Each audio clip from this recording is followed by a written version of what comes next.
Hey guys, tonight we're stepping quietly into the candlelit world of a 12th century mystic, one who saw visions, wrote celestial music, and once told a bishop to calm down about a corpse. Yes, you're about to spend some time in the life and sleepy imagination of Saint Hildegard of Bingen. Expect a fair amount of chanting, a few apocalyptic dreamscapes, and at least one glowing mandala that may or may not resemble a medieval pizza. But first, fair warning. If you were dropped into the Holy Roman Empire around the year 1098, you probably wouldn't last a week. Between the lack of plumbing, the overly ambitious food preservation techniques, and a general surplus of plague-adjacent risks, you'd be reconsidering your vacation plans pretty quickly. So, before you get comfortable, take a moment to like the video and subscribe, but only if you genuinely enjoy what I do here. And hey, let me know where you're listening from and what time it is. I love seeing where in the world we all drift off together. Now, dim the lights, maybe turn on a fan for that soft background hum, and let's ease into tonight's journey together. It begins with a storm, or at least that's how later accounts frame it. Some dramatic weather, a flicker of celestial warning, and then Hildegard, born the 10th child to a noble family in Bermersheim, Germany, sometime around 1098. Not that anyone was writing down exact dates back then. Birth certificates weren't quite trending yet. The name Hildegard means battle enclosure, which sounds a bit intense for a baby, but medieval names were less about softness and more about sounding like you might lead an army of bees. Mainstream historians agree on a few things about her early life. She was sickly, visionary, and, to her parents' concern, prone to seeing radiant figures nobody else could. By the age of 3, she was already reporting shimmering light phenomena. At 5, she casually mentioned seeing the shade of the living light. This may or may not have happened during breakfast. Quirky detail.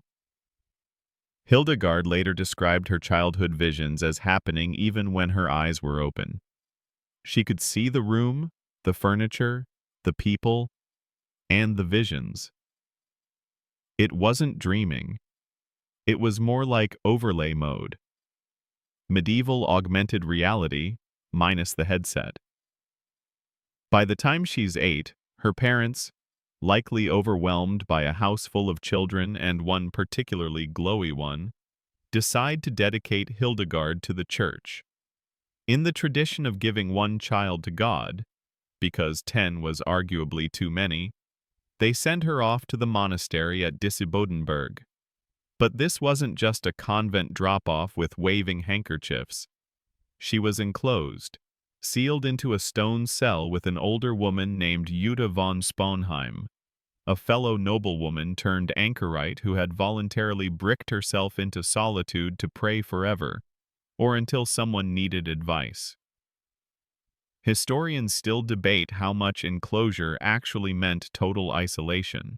Some think these cells were more metaphorical than literal, with some light interaction allowed. Others believe it was as close to a spiritual tomb as you could get without an actual funeral. What's certain? Hildegard spent the next few years in darkness, contemplation, and the occasional vision. Imagine the world reduced to candlelight, incense, the scrape of stone floors, and Latin murmured at all hours of the day and night. Quiet, yes. Peaceful? Occasionally. Sleepy? Absolutely. You adjust your posture, imagining the cool of the stone walls, the weight of woolen robes, the scent of crushed herbs and distant rain. You can almost hear the chanting, slow, rhythmic, low enough to lull even the most anxious spirit. Hildegard is still just a girl, but already the gears of history are turning, slowly, methodically, like a Benedictine bell tower gearing up for something cosmic. You wake with a start, not from a nightmare, but from a bell, a low, vibrating tone that seems to come from inside your spine. It's the sound of monastic timekeeping, and if you're going to live with Hildegard, you'd better get used to it. Life at Disibodenberg isn't exactly bursting with variety. You rise before dawn, you pray, you chant, you eat something that might once have been lentils. Then you chant again. If you're lucky, you get a break to copy manuscripts or clean the cloister walkway while pretending not to hallucinate from spiritual exhaustion. Hildegard, meanwhile, is adjusting. She's about 10 now, and while most 10-year-olds might be thinking about skipping rocks or, say, having friends, she's deep in visionary theology, divine light, and possibly the structure of the cosmos. You know, typical childhood interests. She's still under the tutelage of Jutta von Sponheim, who's less a babysitter and more a medieval life coach in a permanent time-out box. Jutta is respected, devout, and incredibly intense. She wears a chain under her clothes as penance and only eats the bare minimum required to stay alive. You, meanwhile, are quietly wondering how long a person can live on boiled turnips and scripture alone. Mainstream historical accounts say Hildegard's education was minimal in the traditional sense. She wasn't formally trained in Latin grammar, for instance, but she absorbed an immense amount from Jutta and from listening to the monks. She picked up languages, music, scripture, and the kind of symbolic thinking that turns clouds into messages and migraines into mystical communications. Quirky detail? Some of her visions came with soundtracks. Not officially, of course, but Hildegard would later describe hearing celestial music accompanying her visions, sort of like the medieval version of a Netflix score, but more harp, less synth. You sit beside her in the cramped anchorite cell, the candlelight flickering like nervous wings on the stone walls. She's staring into space, not daydreaming, seeing. Patterns of stars, wheels of light, and strange prophetic figures float just behind her eyes. She doesn't tell many people about this, not yet. But she writes it down, in secret notebooks that nobody else sees. At night, while the abbey sleeps, she scribbles on scraps of parchment, hoping her visions don't get her labeled as possessed. Or worse, suspiciously female and opinionated. Historians still argue whether Hildegard's early visions were purely religious, or whether they were influenced by neurological phenomena, specifically scintillating scotomas, a kind of migraine aura involving shimmering patterns and visual distortions. Of course, in the 12th century, migraines weren't exactly well diagnosed. You either had divine insight or needed more leeches. Years pass like cloister bells, tolling slowly. Hildegard becomes the unofficial leader of the tiny enclosed community. Jutta is aging, growing quieter, more withdrawn. The outside world continues. Kings rise, borders shift. But inside these stone walls, it's just prayers, visions, and the faint scent of dried sage. Then Jutta dies. She goes quietly, with minimal drama, which is honestly very on-brand. Her passing leaves Hildegard, now in her early 30s, alone, in charge, and suddenly very aware that her quiet little mystical hobby might not stay private for long. The monks want to appoint someone else to lead the female community. Hildegard declines. She doesn't argue. She just quietly continues seeing and begins writing things no one's ever dared say out loud. You tuck your knees up under your robe. Outside, rain starts tapping at the cloister roof like an impatient pen.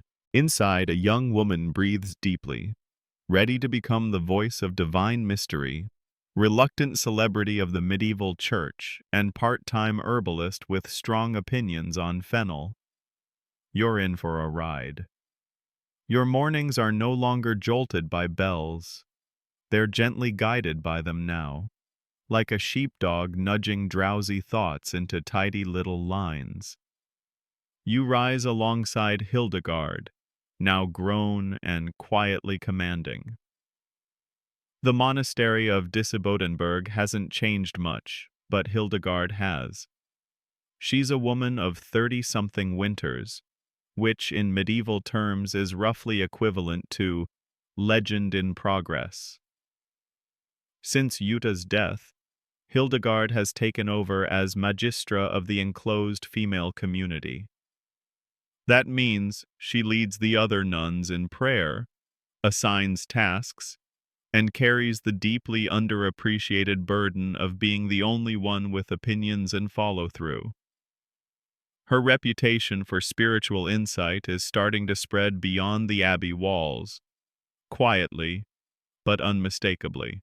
Today, you're with her as she prepares herbs, mixes powders, and slices roots with the precision of someone who's been doing this since before breakfast had variety. She explains each one softly: fennel for digestion, rose for melancholy, lavender to clear the mind and help the soul exhale. You lean closer. What about this one? You ask, pointing to a bundle of dried leaves. She raises an eyebrow. That's for stubborn monks who won't stop sneezing. You pretend to write that down. Mainstream historians confirm that Hildegard's fame was growing even before her most famous visions were written. Her knowledge of natural medicine and spiritual guidance made her a go-to figure for abbots, nobles, and even bishops who needed a dose of clarity or a gentle verbal slap. But what's less discussed is the peculiar geography of her world. The monastery was nestled in a quiet forested spot, surrounded by hills, herbs, and more than one wild boar that kept rooting around the compost heap. The silence here wasn't just convenient, it was curated, perfect for deep thought, cryptic visions, and the occasional joke whispered over soup. Quirky detail? Hildegard's room faced east. Not accidentally. According to some legends, she believed the morning light helped calm her more intense visions. Sunlight diluted the divine, like watering down holy wine just enough to sip it. One day, she experiences what she later describes as a luminous vision of a living light. It doesn't come as a beam or a figure. It comes as knowledge, flooding her mind, overwhelming her, leaving her physically drained and spiritually startled. She doesn't know what to do, so naturally, she tries to ignore it. For a while. Historians still argue whether this moment was the catalyst for her major writing project or just one of many mystical nudges. But the account Hildegard later gives is oddly relatable. The vision was too much, too big, too hard to describe. She literally got sick trying to hold it in. The only solution? Write it down. You watch as she sits at her writing table, quill in hand, parchment unfurled, ink that smells faintly of iron and old almonds. She doesn't just transcribe what she sees. She interprets it. The visions come as cosmic diagrams, mandalas of divine fire, layered with meanings and metaphors, like theological onions that probably cause divine weeping. This is the early beginning of her first major work, Scivias, short for Scito Vias Domini, or Know the Ways of the Lord. It's going to take years. It's going to be intense. And, judging by the first sketches, it's going to feature at least 3 spinning wheels, a choir of flaming eyes, and a disturbingly organized depiction of the apocalypse. Fringe theory? Some researchers think Hildegard may have used certain plant-based substances to manage her migraines or heighten visionary states. Others argue she was simply born with a rare neurological gift that let her perceive light and sound differently from the rest of us. You tuck your robe tighter around you. Outside, the sun is rising, painting the cloister walls in sleepy gold. Inside, Hildegard dips her quill again. She looks up, blinking slowly. "I don't write these visions," she murmurs. "The light writes them through me." You nod, not entirely sure what that means. But somehow, it makes sense. The ink is drying. The visions are pouring in. And Hildegard, reluctant prophet, herb enthusiast, and aspiring cosmic cartographer, is starting to feel the weight of her assignment.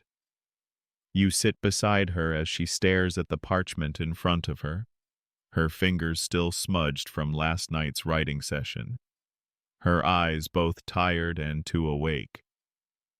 You might think she's just composing poetic reflections or dreamy medieval journaling. But no. Scivias is becoming a theological kaleidoscope. Diagrams, allegories, divine voices, shimmering wheels with human features. It's as if Hildegard has been gifted an entire spiritual streaming service and no one showed her how to pause. The work is exhausting. Not only because of the content, but because writing, for her, isn't just physical. It's embodied. Each word drawn from her vision feels like lifting a stone, one that's been soaking in divine syrup and weighs more than expected. To help her cope, the monks assign a scribe, Volmar, who becomes part editor, part assistant, part patient saint. He listens as she dictates her visions, helps organize the fragments, and, according to some accounts, gently reminds her, when she forgets, she hasn't eaten lunch. Mainstream historical accounts place Volmar as a key figure in Hildegard's work. Without him, Scivias might never have made it beyond her tiny writing cell. He transcribed, revised, and in moments of divine overwhelm, probably offered the medieval equivalent of deep breaths. Quirky detail? The illustrations in Scivias, those surreal, brilliantly colored mandalas, may have been directed by Hildegard herself. Scholars suggest she described the images in detail, even if she didn't draw them with her own hand. And she was very specific. One image had to feature a bright cloud of flame with a human head in its center, eyes open but calm. You'd think that would be the weirdest drawing request a monk had ever received. But it's the Middle Ages. You never know. Still, not everyone is thrilled by this new project. Some clergy raise eyebrows. Visions from a woman? Questionable. Theology outside official channels? Concerning. A nun talking about divine fire wheels, while also advising on stomach aches. Suspiciously productive. So Hildegard writes a letter to Pope Eugenius III. Casual. And what's even more casual, he reads it, and then forwards it, and then says, interesting. which in ecclesiastical terms is basically a green light with a side of hesitation. Historians still argue whether Pope Eugenius truly endorsed Civius, or simply didn't have time to start a theological tug-of-war with a visionary nun. But the effect was clear. Hildegard got approval to publish, and with it, the reluctant confidence to keep going. She begins receiving letters from all over the empire, monks, nobles, abbesses, curious bishops, all asking for advice, guidance, and her thoughts on whether, say, headaches are caused by demons or digestion. The answer is often, both, probably.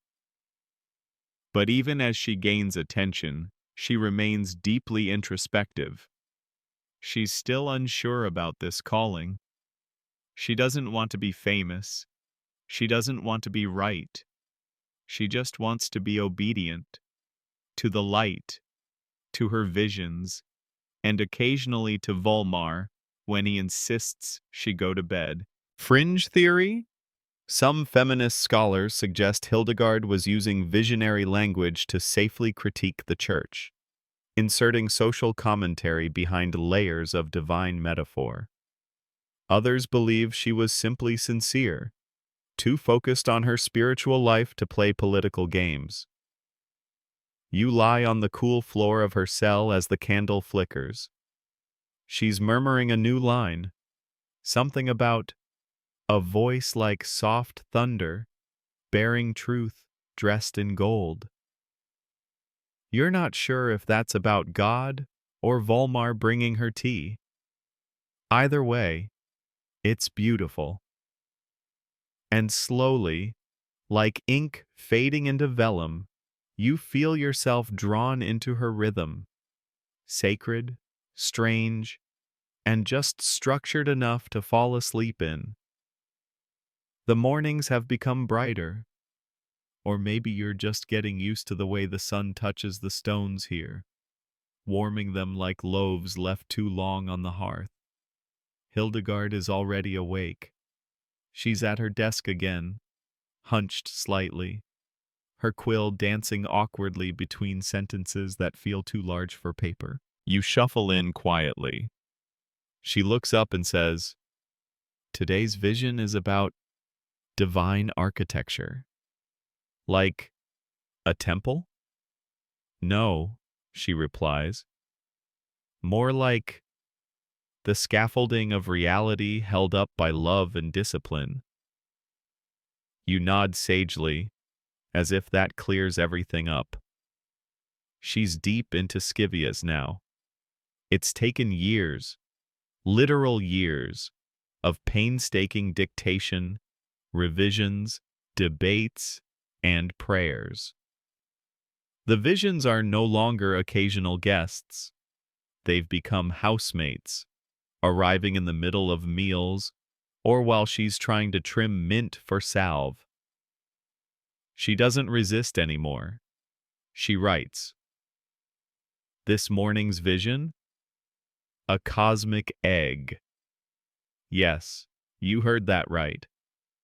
One of the most famous images in Scivias is a massive glowing egg filled with fiery winds, angelic choirs, and a level of symbolic geometry that would make a modern graphic designer break out in respectful sweat. It represents the universe, created by God, divided into elements, crowned with divine order. Also, it kind of looks like it's hatching a sermon. Mainstream historians interpret the cosmic egg as Hildegard's way of depicting the totality of creation, an attempt to harmonize science, spirit, and whatever that swirling winged orb thing is in the upper left corner. Quirky detail? Hildegard describes God's love as the greening power, or viriditas, a concept that appears throughout her work. It's the force that makes plants grow, people heal, souls flourish. You know, the universal life juice. If you've ever felt slightly happier just from watering your houseplants, that's viriditas, probably. And it's not just metaphysical. Hildegard really believed divine love physically manifested in green things. Herbs, vegetables, healing ointments, and fresh bread with a little bit of sage folded into the dough. That last part might be your wishful thinking. She never wrote about bread, but we can dream. And today, she's editing a section about the harmony of soul and body, writing that sin isn't just a spiritual matter. It shows up in your digestion, your breathing, even the way your hands shake when you're anxious. It's the medieval version of somatic therapy, except with more incense and fewer yoga mats. You watch as she sketches out yet another wheel, this one a layered circle of virtues and vices, each speaking to one another like a very intense dinner party with philosophical baggage. In the center, a figure clothed in starlight, probably representing divine wisdom, or maybe just a particularly radiant Tuesday. Fringe theory? Some have wondered whether Hildegard's detailed imagery came from meditative trance states, not quite sleep, not quite wakefulness. That would explain the dreamlike logic, the glowing figures, the voices that speak in metaphors and surprisingly good Latin. Outside, the wind rustles the trees, and you hear the slow creak of cloistered doors. A group of nuns is humming one of Hildegard's original chants, ethereal, lilting, with long vowel sounds that feel like silk sliding off a stone floor. She listens. She smiles. She writes, "The soul is a breath of living spirit that with excellent sensitivity pervades the entire body." You stretch out beside her writing table, already half lulled by the cadence of her thoughts. The candle's flame leans sideways, and somewhere, in the back of your mind, a little voice whispers, "The universe is breathing. And so are you." By now, you've stopped wondering whether Hildegard is unusual. The better question might be, how did no one else notice the universe was this loud? You shuffle along the cloister hallway as she prepares to do something extremely un-nun-like. She's going to preach, publicly, in front of men, without asking permission. And no, this isn't the setup to a medieval sitcom. This is just Hildegard, tired of pretending her divine visions are best left to ink in indoor spaces. She has things to say, and she's finally ready to say them in places that echo.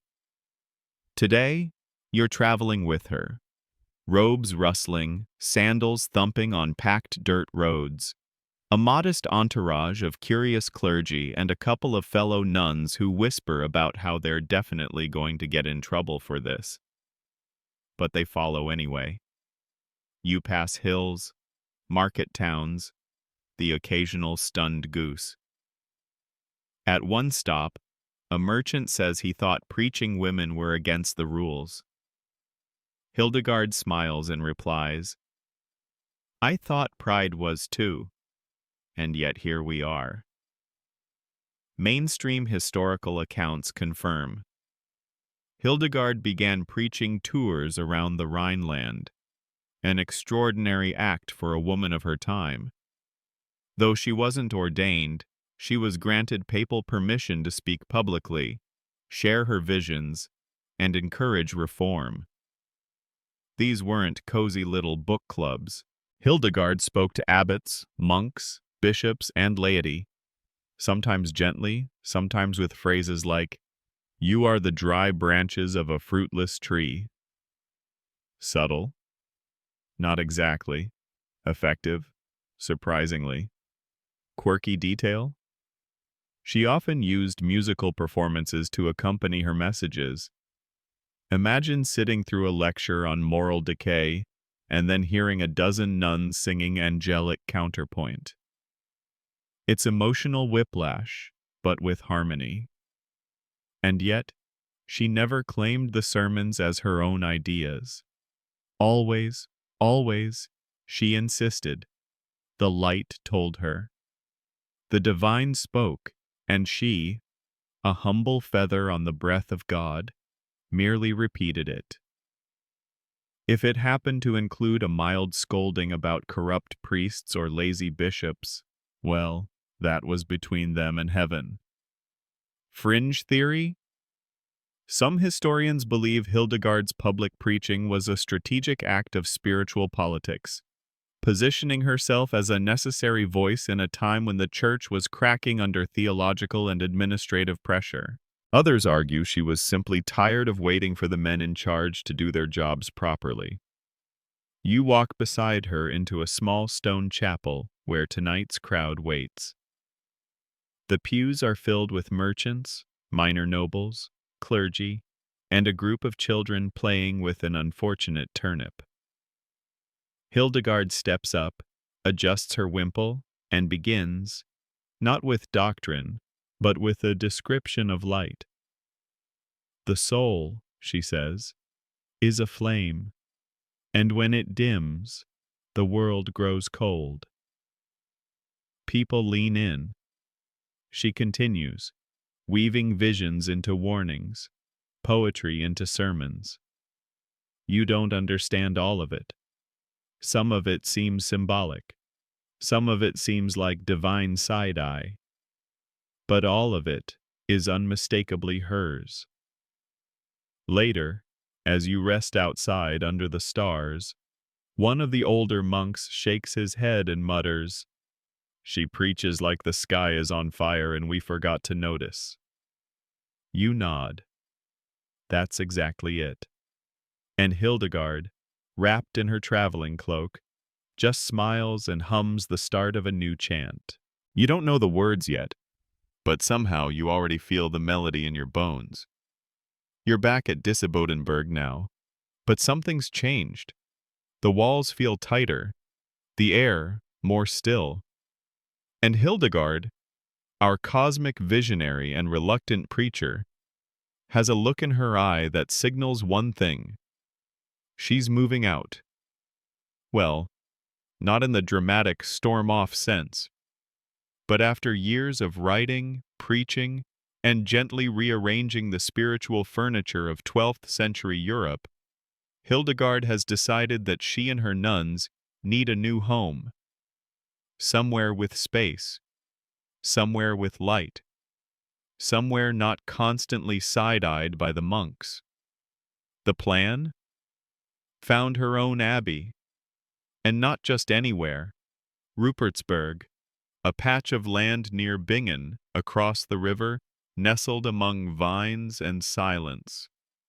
It's scenic, defensible, and just inconvenient enough to dissuade casual interference. Ideal for a bunch of visionary women with opinions. There's just one problem. The monks at Disibodenberg don't want her to go. After all, she and her nuns bring prestige, labor, and donations. Letting her leave is like waving goodbye to your best spiritual investment. Hildegard, in return, does what any polite visionary would do. She gets very sick. Not in a petty way, more like her body seizes up with what some call divine paralysis. She lies in bed, silent and unmovable, until finally the abbot relents. Whether this was psychosomatic resistance or a dramatic prayer-based protest, historians still argue. Either way, it worked. Quirky detail?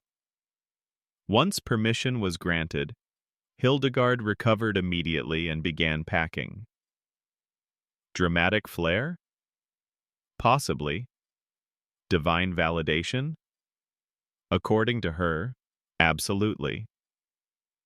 So she and about 20 nuns make the trek to Rupertsberg.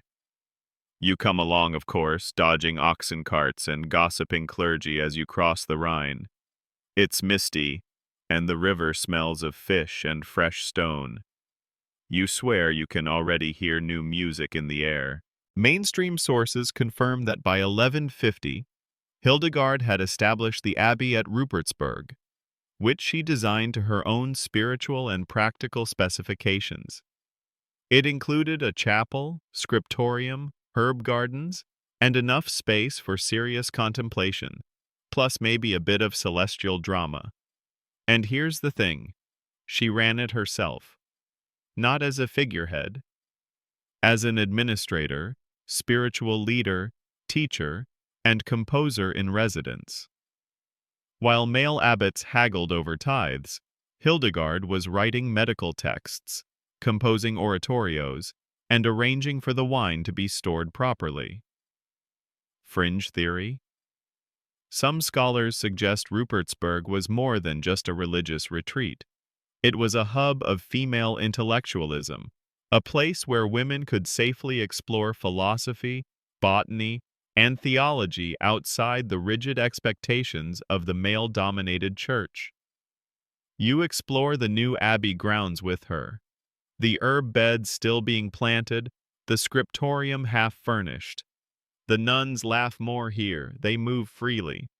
There's music floating through the corridors again, something newer, stranger, more daring. That night, as the stars stretch across the sky like silver thread, Hildegard sketches out the beginnings of a new composition. You glance over her shoulder. It's not a chant this time. It's a morality play. She calls it Ordo Virtutum, the play of the virtues. You ask, who's it for? She answers, everyone who's ever fought with their own soul. And then she hums the first note. You wake up to singing. Not just any singing. This is Hildegard's music. Piercing, soaring, and full of intervals that make no sense to the average monk, but somehow feel exactly like how your soul would sound if it took a deep breath and floated up past the chapel roof. It's rehearsal day for Ordo Virtutum, Hildegard's newly written morality play. And yes, in case you were wondering, she wrote the text, the music, the staging, and, according to legend, supervised rehearsals with the patience of someone who's been blessed by God, but is still low-key irritated by off-key altos. Here's the premise. A human soul, known simply as the anima, wanders between the virtues, personified qualities like humility, hope, mercy, and the devil, who tries to lure her into corruption.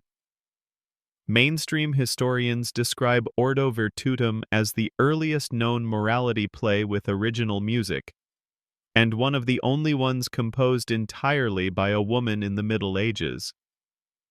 Think of it as a theological opera, but performed barefoot and lit by beeswax candles. Quirky detail? The devil doesn't sing. At all. Hildegard insisted that the devil's lines be spoken, not sung, because music was divine, and the devil had lost that gift. It's one of those decisions that's both artistic and savage.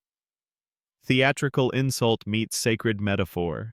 You sit cross-legged in the chapel as the nuns rehearse. The virtues stand in a circle, their voices weaving strange modes. Dorian, Phrygian, something you think she made up just to keep the music spicy. The anima falters in the middle, swaying, torn between radiant harmony and the devil's flat, rasping syllables. And Hildegard? She's watching with her arms folded, humming softly, correcting posture, nodding approvingly as humility nails her entrance. Fringe theory? Some believe Ordo Virtutum was written not just for spiritual education, but as a subtle critique of male-led church politics, casting the feminine virtues as powerful guides and the lone masculine voice, the devil, as the disruptor. Others say she just liked writing for women's voices. Honestly, both can be true. After rehearsal, Hildegard leads a group of younger nuns in the garden, showing them how to grind herbs for ointment. She lectures on the balance of warmth and moisture in healing, how a person's temperament affects their health, and how lavender is basically God's apology for stress.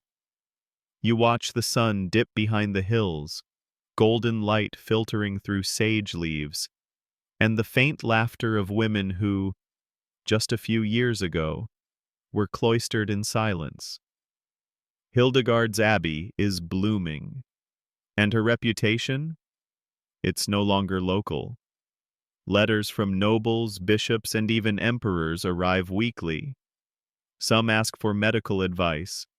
Others ask for prayers. A few ask if she could possibly invent a cure for chronic melancholy, or if there's a tea for spiritual laziness.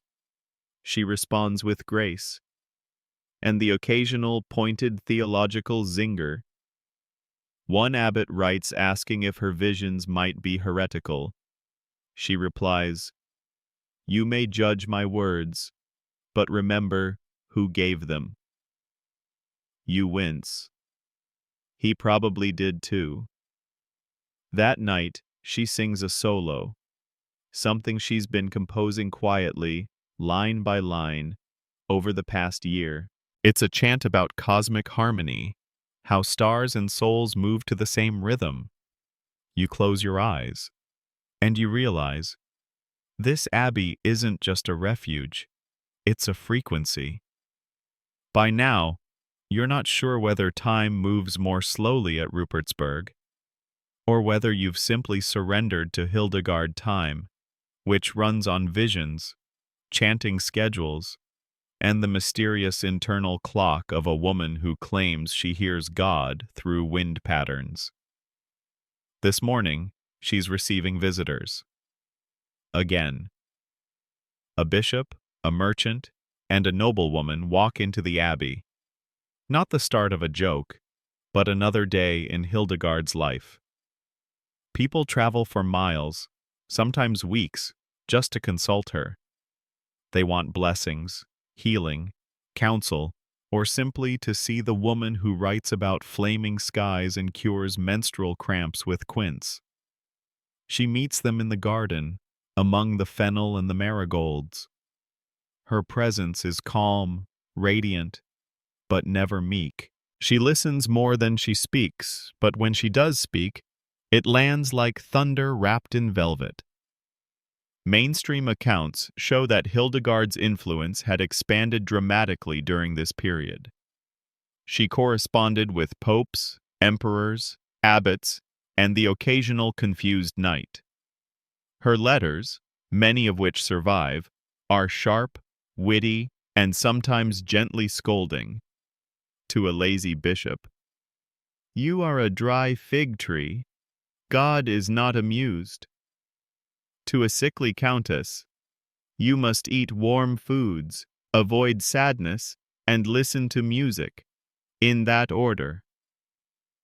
You sit beside her while she dictates yet another letter, this one to Frederick Barbarossa, Holy Roman Emperor. He'd been backing an anti-pope, and Hildegard, never one to shrink from divine nudges, decided to remind him of his spiritual obligations. "Should the head be corrupted," she writes, "the limbs will tremble." Quirky detail? Despite her high status, Hildegard refused to flatter rulers. She once denied a powerful noble his request to be buried on abbey grounds because she deemed him spiritually unready. She was nearly excommunicated for it, but stood firm. Fringe theory?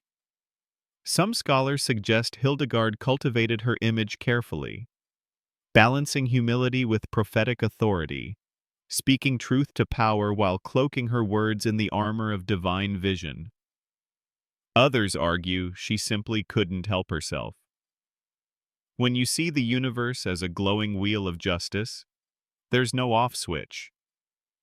You accompany her to the scriptorium, where she's now working on her next major project, Physica, a 9-book encyclopedia of natural science.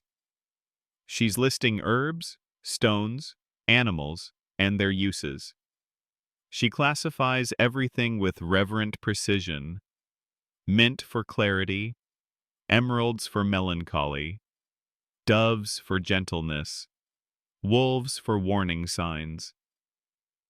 You flip through her drafts, marveling at entries like turnips calm heated blood, onions, when boiled with salt, soothe the chest, crushed pearls assist in vision.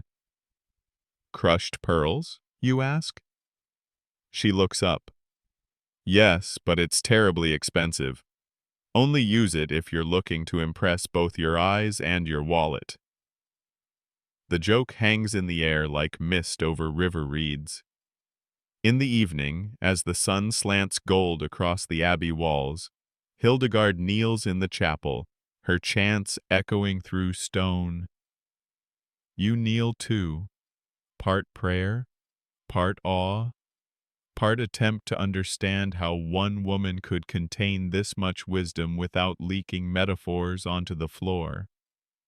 The stars come out, and for the first time in a while, the night feels composed. The day begins with thunder, not the kind from the sky.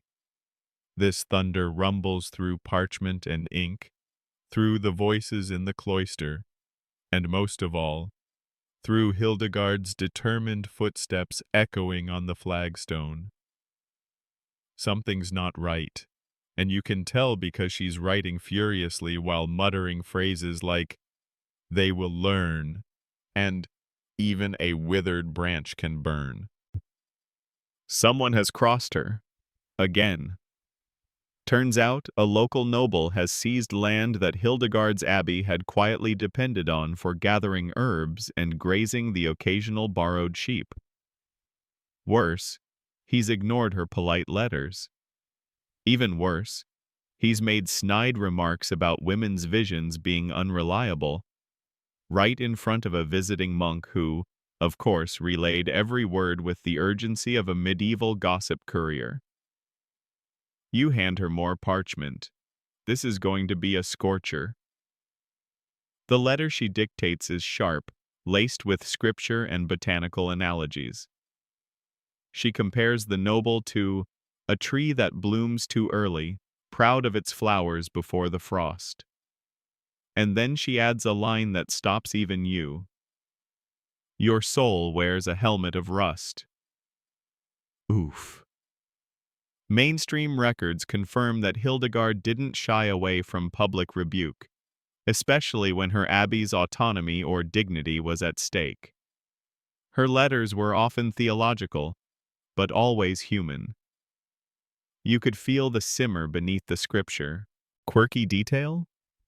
She once described a corrupt clergyman's conscience as damp wool left too long in a corner. You don't know whether to laugh or check for mildew. But here's the surprising part. People listened, even nobles, even bishops, even the Pope. Maybe it was the boldness, maybe the vision aura, or maybe it was because when she warned that someone's spiritual roots were rotting, things actually started going wrong for them. Fringe theory?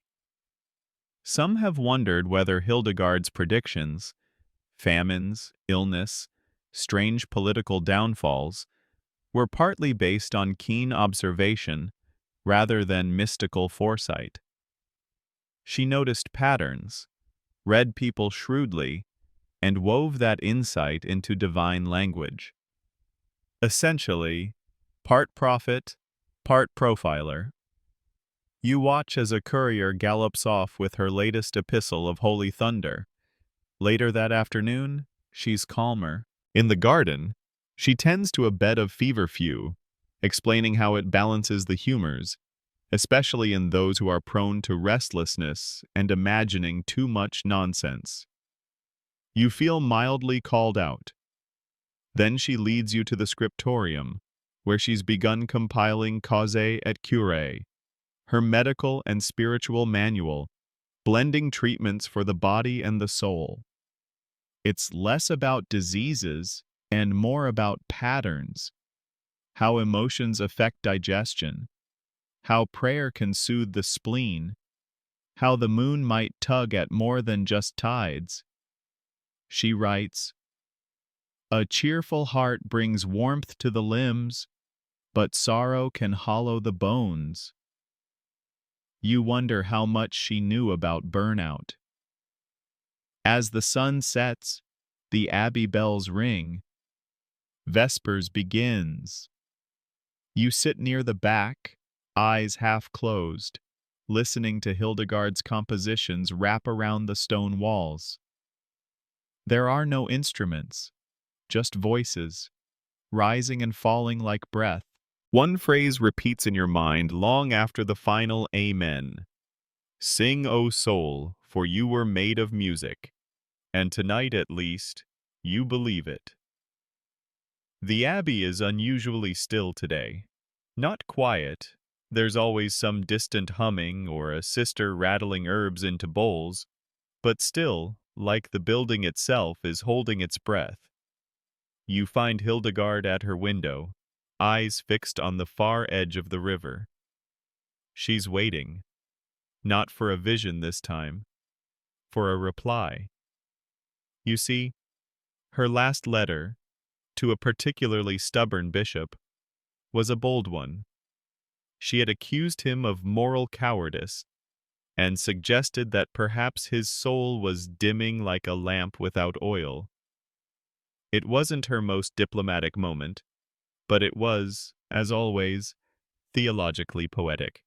Now she's wondering whether she'll face consequences. Mainstream accounts say Hildegard was occasionally disciplined by church officials, usually for her defiant stances on burial rites, authority structures, or, most famously, for refusing to disinter the body of an excommunicated man she'd allowed to be buried on consecrated ground. That particular act would come later, but even now, the pattern is forming. Quirky detail: Hildegard always replied to threats with grace and an essay. She never just said no. She said no, and here are 47 allegorical reasons involving celestial mechanics and the digestive system. You sit quietly as a raven lands on the sill. She watches it for a moment and says, "Some birds bring messages, others just want crumbs. This one? I'm not sure." Then she returns to her writing desk and begins composing another chant. This one softer, slower, almost hesitant. It speaks of the soul as a wandering deer, uncertain but still sacred. You get the sense she's singing to herself more than to God today. Later in the scriptorium, she continues compiling her Physica manuscript. Today's entry is on gemstones. She writes, "Amethyst calms drunkenness. Jasper strengthens the stomach. Beryl should be worn when arguing." You wonder if she's quietly assigning crystals to members of the clergy. Fringe theory: some historians believe Hildegard's gemstone lore came not from divine vision, but from Roman and Arabic medical texts circulating in Europe at the time. Others argue she absorbed knowledge the way moss absorbs mist, quietly, thoroughly, and on her own terms. The bishop's reply finally arrives that evening. The messenger looks nervous. It's a mixed letter. Polite on the surface, full of blessings and formal language, but underneath, veiled warnings, subtle reminders of hierarchy, a few too many phrases like appropriate humility and your place within the greater order. You look at Hildegard, expecting a frown, but she's smiling, because tucked between the threats is one important line. We acknowledge your spiritual gifts, and that in this chess game of faith and power is checkmate. She closes the letter, ties it with a reed of lavender, and says, "He'll come around." That night, you both sit in the garden. The stars blink slowly above, and she begins to hum again. This time, a melody she hasn't shared with anyone yet. You ask, "What's it for?" She answers, "A future I won't see." The tune drifts into the air like smoke. And you, lulled by lavender and prophecy, lean back against the earth and feel it holding you, as steady as her voice.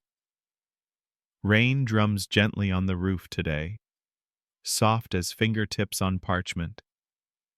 Inside the abbey, everything smells like damp wool and rosemary. Hildegard is wrapped in a thick cloak, seated in her favorite corner near the hearth, writing by candlelight, and occasionally muttering about the virtues of nettle tea and the dangers of forgetting your soul's root warmth. It's a good day for reflection, and that's exactly what she's doing, writing about visions of time. Today's entry begins not with the usual celestial metaphors, but with something more grounded, a spinning wheel.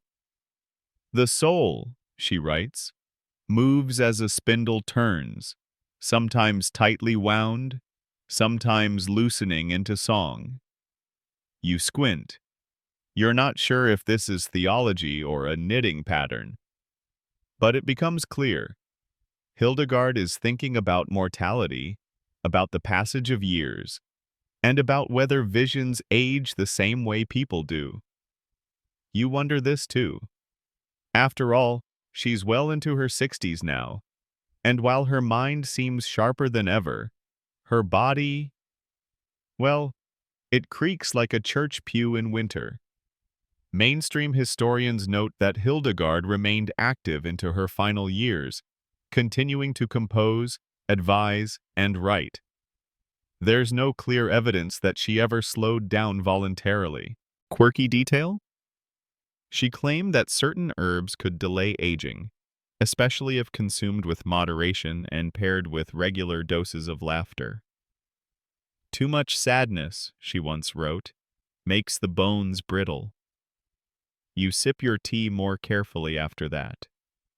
Today's vision is one of her strangest yet.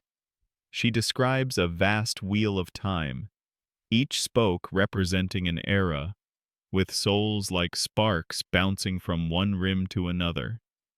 She claims some souls linger longer in history than others, echoing like music across generations. Some voices, she writes, are heard long after the singer is gone. You stare at her for a long moment. "Is that about you?" you ask. She shrugs. "Maybe. Or maybe it's about cicadas." Fringe theory? Some scholars suggest Hildegard's later visions show signs of pre-scientific cosmology, subtly influenced by classical models of astronomy, Ptolemaic or even Islamic in origin. Others argue these are purely symbolic, not literal cosmologies, and should be read more like spiritual maps than celestial charts. She finishes the entry and sighs, flexing her writing hand. You fetch a balm of arnica and mint, which she applies while describing the medicinal uses of beets in unnecessarily specific detail. Apparently, raw beets are too aggressive, but cooked ones soften the liver. You silently vow never to disrespect a beet again. In the late afternoon, she visits the crypt beneath the chapel. She doesn't go often, But when she does, she walks slowly, lighting each candle herself. It's a quiet ritual. Not grief exactly, something more like dialogue. She speaks aloud, not to the saints or to God, but to time itself. She says, "You are a patient tutor, but a strict one." That evening, she composes a hymn in honor of the passing seasons. Long lines, rich harmonies, and a phrase that translates to, "Even winter hums with life." You hum it under your breath as you settle beneath a thick woolen blanket, lulled by the sound of rain and the promise that even in stillness, something is always greening. The scent of ink and beeswax fills the scriptorium today. You trail behind Hildegard as she glides through the rows of parchment, gently tapping each one like she's checking their souls for alignment. She's not in a visionary trance today. No glowing wheels or thunderous voices. Today, she's editing. Yes, editing. You find her hunched over a draft of Scivias, her first and perhaps most famous visionary text. The manuscript's title means "Know the Ways," and it contains 26 elaborate visions, each one more kaleidoscopic than the last. Fiery clouds, living light, towers made of virtues, rivers of divine justice. You know, the usual spiritual bedtime imagery. Mainstream accounts confirm Scivias was the culmination of Hildegard's early visions, written over a decade and eventually approved by Pope Eugenius III himself. He was so impressed that he told her to keep writing. Popes don't say that lightly. Quirky detail? Scivias includes a miniature playbook for cosmic design. There's even a vision in which the soul is compared to a tent, stretched between heaven and earth. You make a mental note never to camp again without spiritual introspection. Today, Hildegard is updating a passage that compares sin to a damp, clinging fog and virtue to a garment of golden heat. She mutters, "No, no, too many garments, less laundry, more radiance," and strikes through a line with firm satisfaction. You ask her if visions ever feel different on paper than in her mind. She pauses, candlelight flickering in her eyes, and says, "Always," like trying to pin down a melody sung by fire. Fringe theory? Some scholars argue Hildegard's written visions were theological constructs, meaning she shaped divine inspiration through metaphor and spiritual instruction rather than raw dictation. Others insist the visions were authentic revelations, filtered only by the limits of language. You help her organize a stack of letters, many from distant monasteries asking for copies of her texts. A few include scribbled praises, like, "Your music makes the stars feel closer," or "Reading your book made our cook cry," but in a good way. Later, she sets the manuscript aside and brings out her illustrated mandalas, circular diagrams she designed to accompany her visions. They're intricate, strange, hypnotic. Concentric flames, human figures with wings, strange architectural shapes meant to represent the inner workings of the soul. You blink at one drawing and whisper, "That looks like a jellyfish." Hildegard nods. And yet, it's the Trinity. You don't ask follow-up questions. Shh. That afternoon, as sunlight warms the floor tiles, she plays a few melodies on her psaltery, a harp-like instrument she prefers for its shimmering tones. The strings vibrate gently beneath her fingers, each note like a droplet falling into still water. Then she hums a familiar phrase. Caritas habundat in omnia. Love flows through all things. You breathe with the rhythm, letting her music wrap around you like a woven spell. For a woman who spends so much time with abstract theology, Hildegard somehow always finds her way back to the simple things: breath, light, harmony. And as the shadows stretch across the abbey walls, she picks up her pen again, not because she must, but because the vision is unfinished. You smile. Of course it is. Tonight, the moon hangs low and wide over the river like a coin placed on velvet. Hildegard stands at the window, arms crossed, her gaze fixed on the water's slow shimmer. You join her silently, watching the gentle current wind past the edge of Rupertsberg. It's one of those evenings where everything feels like it's waiting. For what? You're not sure. Then she turns to you and says, "I once dreamt the moon spoke to me." You raise an eyebrow. She smiles. It didn't say anything helpful, just stared. But I took it as encouragement. That's Hildegard. Mysticism meets deadpan. Today, she's reflecting on celestial signs, not in the astrological sense exactly, but as symbols of spiritual order. Stars, she insists, mirror the soul. The heavens aren't just decoration. They're echoes of divine architecture. She's been working on a vision that involves a ring of fire encircling the earth within which angels dance in precise musical steps. Their motion, she says, is the same as the soul's desire when it's at peace. Mainstream scholars place this among her more complex cosmological writings.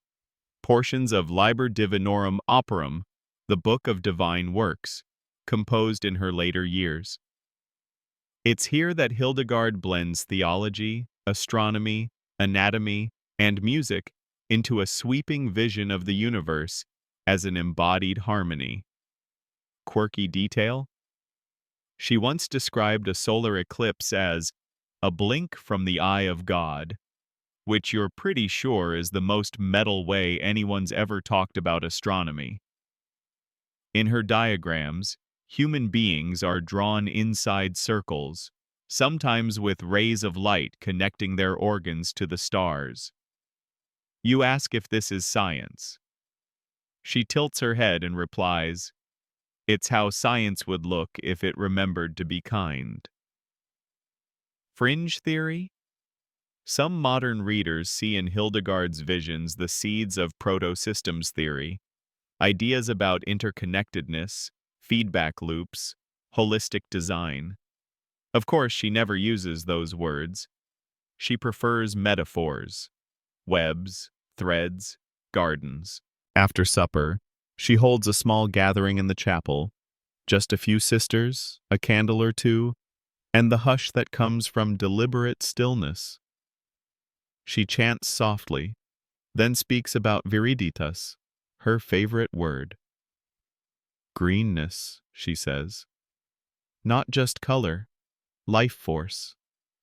The divine energy that makes things grow, even in darkness, especially in darkness. She looks at you.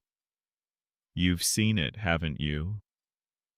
That moment when something wilts and then doesn't? You nod, because you have. It's in the way a bruised soul keeps singing, the way forgotten seeds find cracks in stone, the way a cloistered nun turns her visions into music that outlives empires. Later that night, as the abbey sleeps, you step outside into the cool air. You look up. Stars wheel slowly overhead, and for a moment you don't feel small. You feel placed, like a note in a vast ongoing melody.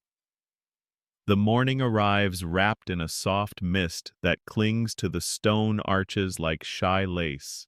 Inside the infirmary wing, really just a cozy room lined with herb bundles and warm bedding, Hildegard is tending to a young sister with a persistent cough. She adjusts the girl's blanket, adds a few drops of fennel oil to a steaming bowl, and murmurs something halfway between a prayer and a botanical recipe. Then she motions for you to come closer. "Do you know what's wrong with her?" she asks. You glance nervously at the herbs, unsure if this is a test. "She's cold," Hildegard says gently.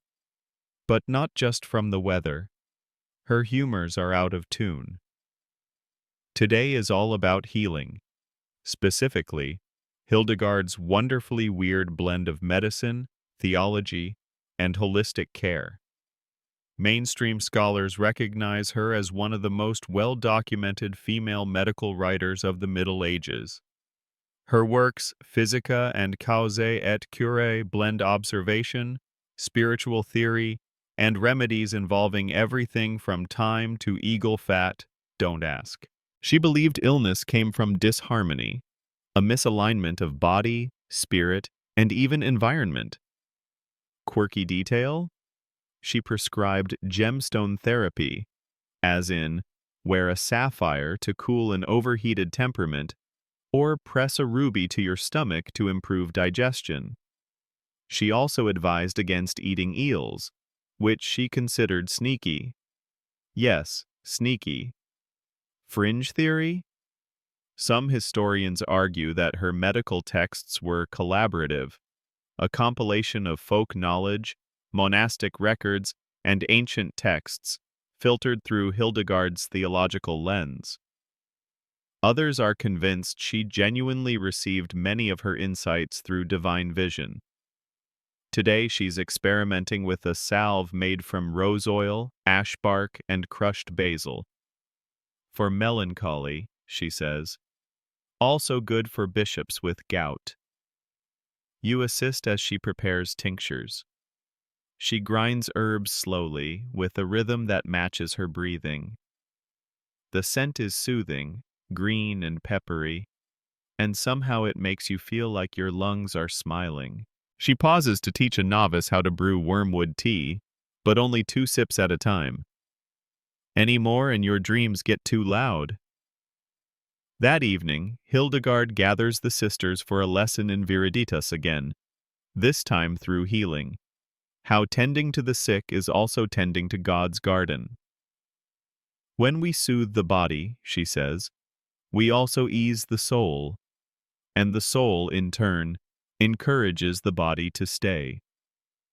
The sick sister is better by nightfall, not cured, but calmer. Her breath is even. Her eyes stay open longer. And when Hildegard sings a simple chant over her cot, you swear the sound threads itself through the very air. You begin to understand why people call her the Sibyl of the Rhine, a title both grand and oddly domestic, like calling someone the Oracle of the Spice Cabinet.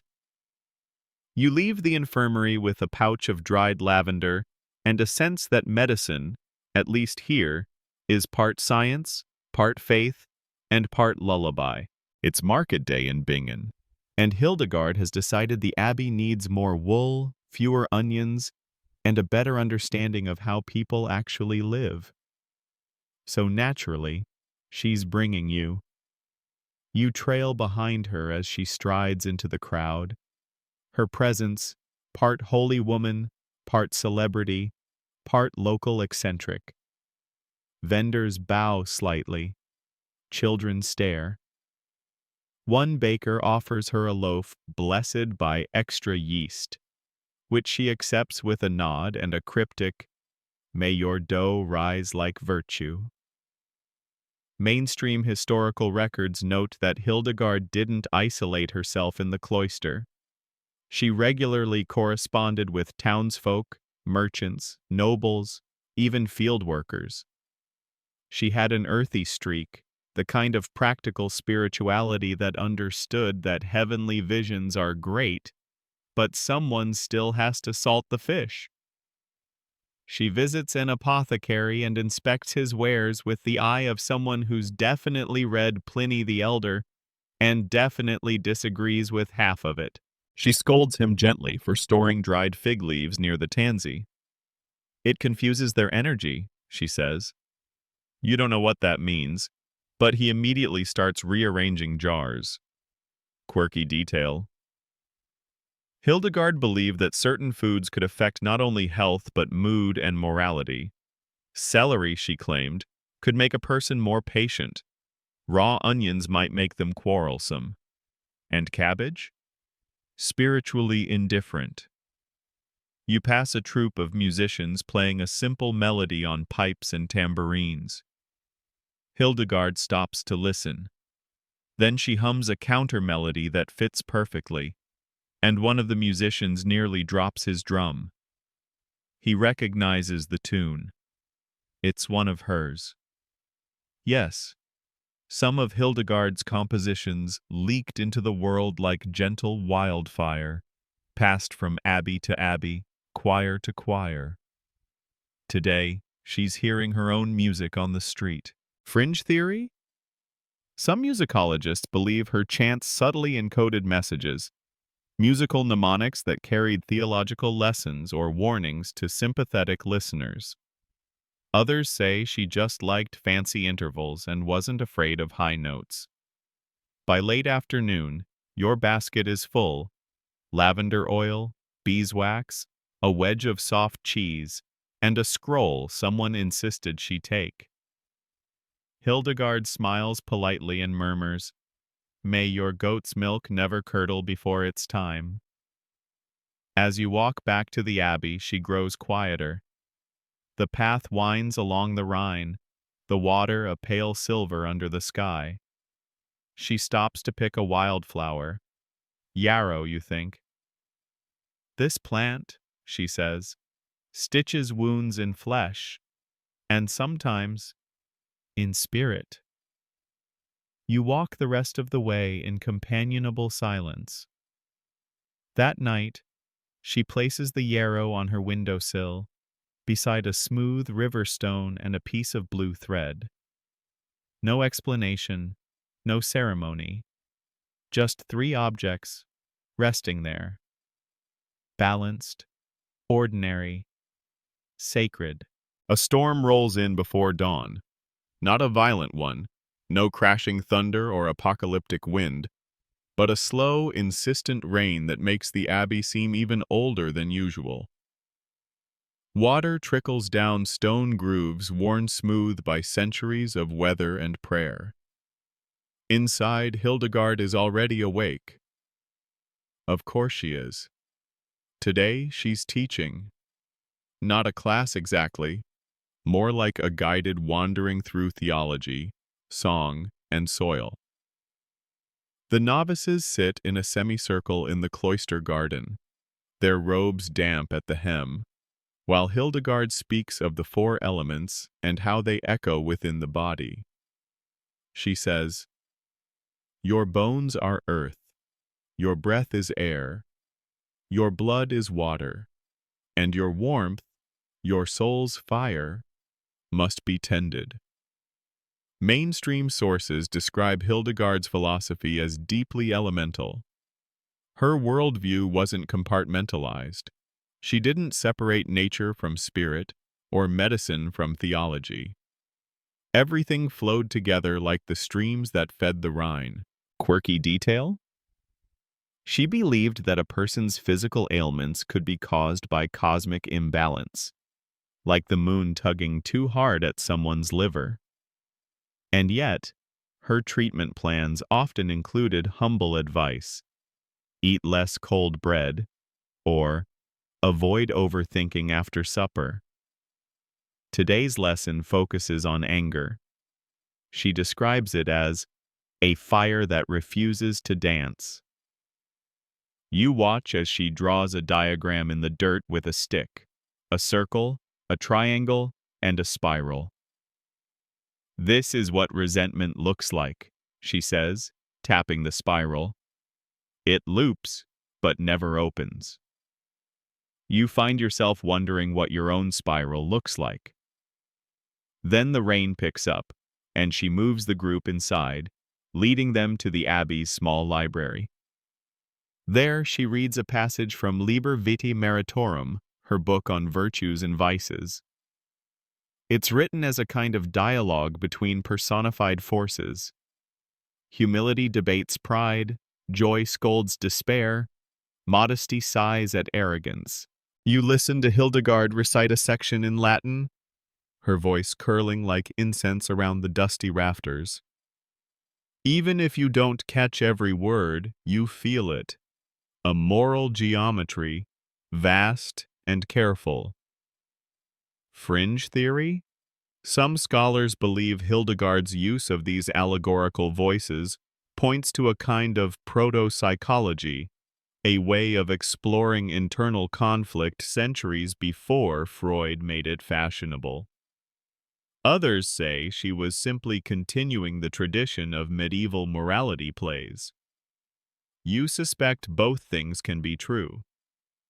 As the afternoon light fades, Hildegard gives each novice a task: to write a letter to their own soul. She says it like it's the most normal thing in the world. You write one too. It's harder than you expect. Your soul is polite but evasive and keeps changing the subject. Later that night, the rain slows, and Hildegard walks once more through the cloister, alone except for you. She points out the moss on the stone, the way it thrives despite being ignored. Life is stubborn, she says. Praise it for that. You nod. The two of you walk until the last bell sounds, and even then, you don't speak. You just listen. To the drip of rain, the hush of the abbey, and your own soul, perhaps beginning to write back. The air smells faintly of parchment, rosemary, and just a whisper of ink-stained ambition. Today, Hildegard is preparing a message, not to a bishop or nobleman or abbess, but to the future. She's dictating a vision of the world yet to come, not in a prophetic frenzy, but with the cool, almost bureaucratic clarity of someone who has seen the end of many things and knows it always begins with something small. A forgotten kindness, a broken oath, a silence where truth should have lived. You sit by her side as she writes about a church losing its song, about cities where the trees grow silent, and about people whose hearts become so busy they forget how to be still. She's not preaching doom, she's just noting patterns. Mainstream accounts describe Hildegard's late works as increasingly global in scope, tackling not just personal piety, but the health of the Church itself, the direction of human society, even the future of the natural world. Liber Divinorum, Operum, her final and most sweeping book, contains passages that feel almost eerily modern. Quirky detail? Hildegard described machines in her visions, not in the literal gear-turning sense, but in metaphorical systems, great whirring structures of thought, governance, and spiritual inertia. One such machine, she wrote, grinds stars into silence. You're still trying to decide whether that's beautiful or terrifying. Fringe theory? Some scholars argue Hildegard foresaw certain ecological collapses, her warnings about humanity's disruption of nature's balance, read today like proto-environmentalism. Others point out that such warnings were common in monastic literature. Hildegard simply phrased them more poetically. She pauses her dictation and looks up. Do you think they'll understand? She asks. You want to say yes, but instead you say, Maybe, if they're quiet enough to listen. She smiles, accepting the uncertainty. Later, she returns to her illuminations, those bright, strangely shaped illustrations that accompany her texts. Today's is a spiral surrounded by flames and hands. You ask what it means. It's the breath of time, she says, held gently. She adds one last brushstroke of gold and sets down the quill. That evening, she calls the sisters to the chapel for a new chant, one that feels less like praise and more like an echo from tomorrow. It climbs and falls in strange intervals, full of longing and shadow, like the sky just before rain. You close your eyes and let the sound pour through you. And for a brief moment, the future doesn't feel quite so heavy. It feels sung. The abbey is buzzing this morning, but not with excitement. With bees. Yes, actual bees. They've swarmed the herb garden again, drawn to the late summer blooms and the subtle hum of something you can't quite name. Hildegard, of course, is delighted. She kneels in the dirt, veil tucked back, whispering to a particularly curious drone who's landed on her hand like a tiny envoy. See, she says, they know harmony when they hear it. You blink. They're bees. She nods. Exactly. Today is all about community. Not just the hive kind, but the human kind.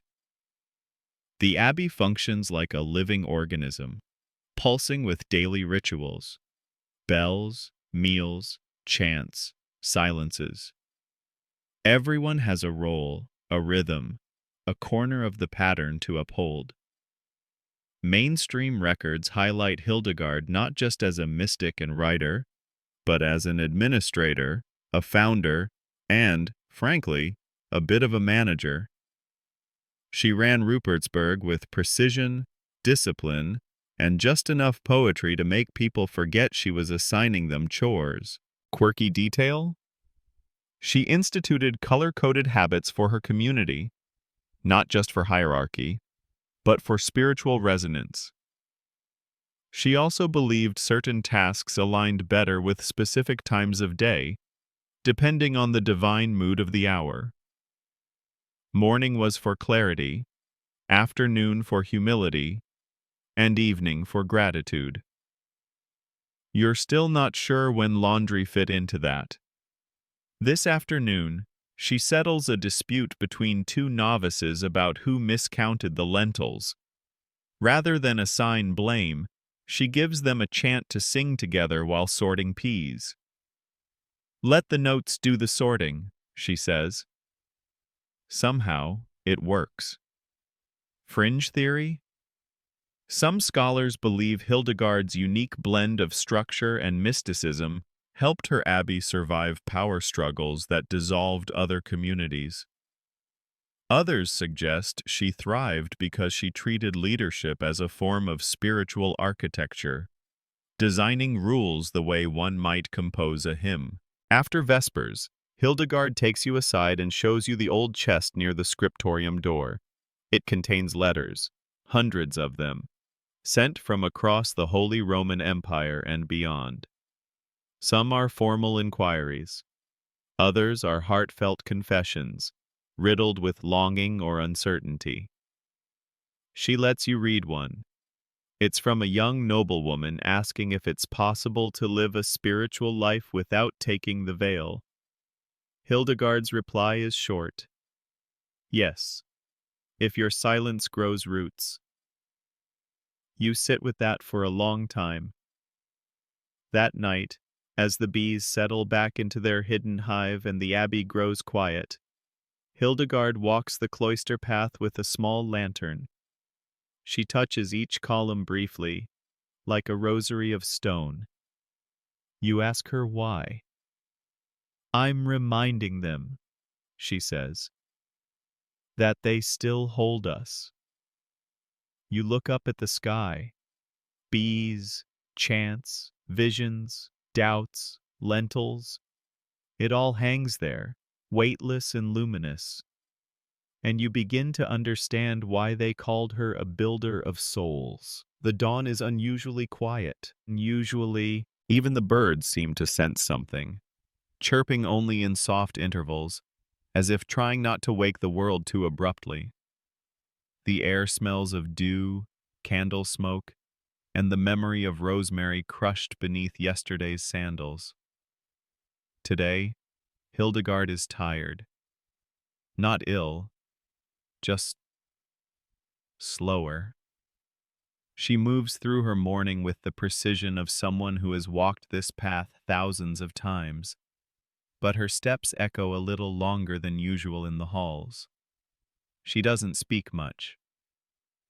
You notice she spends more time by the window, gazing out over the fields where grapevines tangle with sunlight, and farmers pass like quiet commas across the landscape. There's a soft knowing in her silence today. She tends her herbs one last time, clipping sprigs of lemon balm and sage, tucking them into parchment to dry. Then she returns to her study and opens her final manuscript. The ink is dark and steady. The lines flow as though the words had simply grown there. She writes, "The soul is not contained by the bones. It lingers beyond the skin, remembering where it once flamed." Mainstream historians record that Hildegard's final days were marked by a sense of completion, not decline. She continued her work, guided her sisters, and offered visions until the very end. Her last letters are filled with warmth and warning, reverence and rhythm. Quirky detail? She insisted that her sisters continue singing even after she died. "Do not fall silent," she told them. "The world is already full of noise. Offer something finer." Fringe theory? Some believe her final visions were shaped by a sense of legacy, crafted not just for spiritual instruction, but for memory transmission. Others argue they were simply the final flowering of a mind that had spent a lifetime listening to invisible things. As the sun sets, she lies down for a nap and asks for no candles. "Let the dark be itself tonight," she murmurs. You sit by her side, and when she opens her eyes one last time, she doesn't speak a prophecy or a hymn. She simply says, "There is so much green," and smiles. You spend the evening in stillness. The abbey is quiet, but not sorrowful. The sisters gather in the chapel and sing, tentative at first, then full, then soaring. They chant one of her earliest melodies, the one about breath moving through stars. And you know, as surely as you've ever known anything, that Hildegard never really leaves. She remains, in the leaves, in the songs, in the pulse of the earth beneath your feet, just as she always said she would. So now, let your breath slow. Feel your body soften, like parchment loosening on a warm desk. The rhythm of the day has quieted, the pages have turned, and even the bees are asleep beneath the rosemary. You've walked alongside a woman who saw the divine in illness, the sacred in soup, the eternal in the glow of a candle on stone. You've heard her laughter in the face of bureaucratic nonsense, and her patience in the face of cosmic mystery. And through it all, she never stopped tending to visions, to violets, to the fragile threads of community that hold a soul in place. Let your thoughts become gentler now, like Hildegard's river, winding and slow, steady and deep. There's no rush, no end you must reach. Only this moment, this breath. Feel the weight in your body grow a little heavier, a little more grounded, like roots pressing into the earth. Let the images fade, wheels of fire, golden souls, jars of beet salve, choirs of stars, and allow stillness to bloom where curiosity once stirred. You are safe. You are here. And maybe, just maybe, you're humming that tune she taught you, the one where every note felt like it was carrying you home. Sleep well, friend.